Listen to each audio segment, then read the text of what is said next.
সাত পিড়ি মানে বাপ দাদা তারপর দাদা এইখানে হিন্দুরাকে বলছে আর রাখবো না, এখন ওরা রাজ করবে।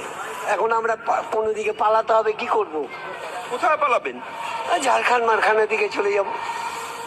নিজের ভিটে ছিঁড়ে ছেড়ে দিয়ে পালিয়ে যাবেন? কি করব? ঠিক এইখানে কি মরবো? মরার রাস্তা, 1000 লোক, আর আমরা এখানে গোটা গ্রাম মিলে 10-20টা হবে।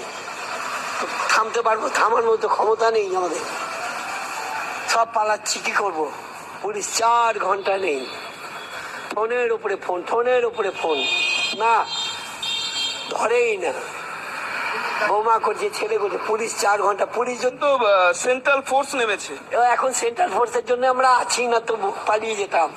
জানতো বাঁচাবো, জানটা তো বাঁচাতে হবে। তীর হয়েছে দুধাল গায়ে, ওরা আমরা কেউ না করি। আর আমরাই তৈরি করলাম, বিনা পয়সায় ঘর দিয়েছি আমি গরুহাটে, এই পার্টি অফিস করতে টিএমসি। তাতে আমরা 10-12 জন, ওই টিএমসি অফিসে কোনদিন ভাড়া নেয়নি, কোনো মাসে দিয়েছে, কোনো মাসে দেয়নি। তাও আমি বলছি থাক এখানে টিএমসি অফিস।